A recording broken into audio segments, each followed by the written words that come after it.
York. This is where we find SABC News correspondent Sherwin Bryce-Pease. Sherwin, just talk us through vote counting at this point. How far from completion? A few days out. It's a slow process in places like Alaska, in places like California. California has the most populous state in the United States. This is also why, Mfundo, they have the largest haul of electoral college votes, some 54 electoral college votes, but representing a population of some 44 million. So millions of votes to be counted in places like that, very populous places, as opposed to a Kentucky or an Indiana or a South or North Dakota. So we'll be at this for a few days. That's kind of how the process plays out. Elections are called by the networks. They're then affirmed by the secretaries of state once all the ballots are counted. You know, there also there's something called an absentee ballot that is posted from abroad. There's the overseas vote that perhaps hasn't been counted yet. And so this is the process that will play itself out in the days ahead. But we know what the result is. Donald Trump has won the presidency. Donald Trump has ensured that Republicans, based on his being at the top of the ticket, have taken control of the House, of the upper chamber, the Senate. And it's looking increasingly likely, Mfundo, that Republicans will keep and extend their slim majority in the House of Representatives, although that has not been confirmed yet. That process is still unfolding. But the implications of Republican control of the three branches of the three spheres of government, right? There's the judiciary, which is the Supreme Court, but also the House of Representatives, the Senate, and the White House could really give Donald Trump unmitigated power here in terms of setting his agenda and having it affirmed by members of a Republican Senate and a Republican House. Things like if there were a vacancy to the U.S. Supreme Court, right? The conservative majority is currently 6-3. What does that look like were Donald Trump to have another opportunity to appoint a replacement to one of the conservative or liberal judges on the Supreme Court? What does that mean for the types of people Donald Trump will appoint to his cabinet? If he has a Republican majority in the Senate that confirms any cabinet appointment, what are the individuals? What do the individuals look like that he will put forward for that confirmation, given the fact that he won't need much Democratic support? So Donald Trump is very empowered in this moment. It's going to be a very interesting administration to observe. Sherwin, we understand that there could possibly be a congratulatory phone call to Donald Trump by Kamala Harris even before the address or speech. We're expecting conceding defeat to Trump a bit later on, at least in South Africa. It will be in the morning. Is this in fact the case that there could possibly be that congratulatory call even before the speech conceding? Yeah, absolutely. And I mean, that is the tradition in the United States. Hillary Clinton conceded the next day, right, after her shock loss to Donald Trump in 2016. So there was always the expectation that were Kamala Harris to lose this election, that she would call Donald Trump. Maybe it's taken her a moment to digest this loss. She was very confident that they were going to win, right? Part of her sloganeering was, "We will win." And they lost. And so maybe just digesting the permutations of that loss. We understand we had initially said that she would speak around 6 p.m. Eastern time, around 1 a.m. in the morning tomorrow for South Africa. We now hear that she will go to her alma mater in Washington, D.C., Howard University, and speak at around 4 p.m., which is around 11 p.m. But this is a fluid situation. We understand she'll be accompanied by the second gentleman, and she's, going to affirm America's democracy. She will talk about a process that went smoothly, the integrity of the election that has been affirmed by this process, as it was in 2020.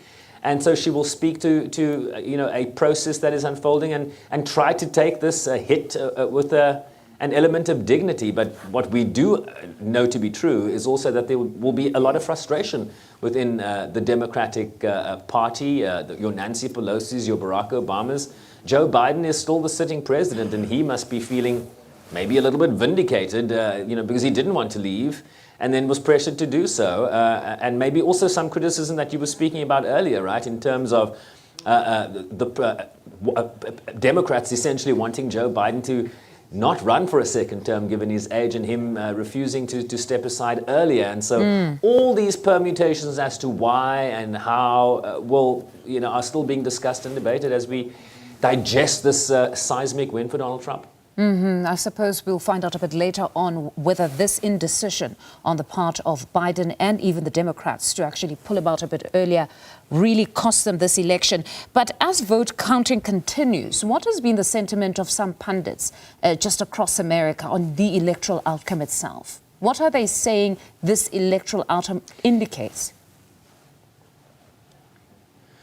Well, it certainly has been that Donald Trump has won a majority of men and a majority of women in this country. And so the priorities that were certainly put forward by the Democratic campaign, the Kamala Harris campaign, in terms of abortion access and reproductive rights, really didn't sway the electorate to the extent that many had thought. This was an election, in terms of the exit polling that we've seen, the number one issue was saving America's democracy, and a majority of people in this country believe that Donald Trump is the best person to do that, despite the insurrection that many people believe he instigated 4 years ago. The second biggest issue, a close second, was the economy, right? It's the economy stupid. And despite this economy being quite robust at the moment, inflation has come down to around 2.1%. The Federal Reserve's target is 2%. The economy is growing in the last quarter at about 2.8%. Unemployment is just above 4%.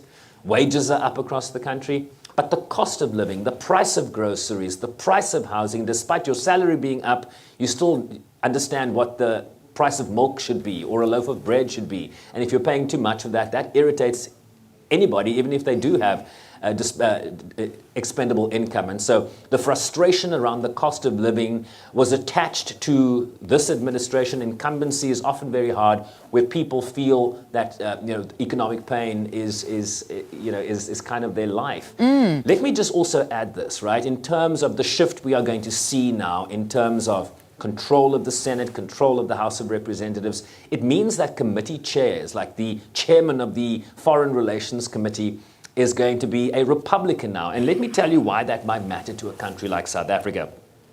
Jim Risch is a Senate from the Dakotas, and he's the ranking Republican on the Senate Foreign Relations Committee. And this is what he tweeted during the BRICS summit.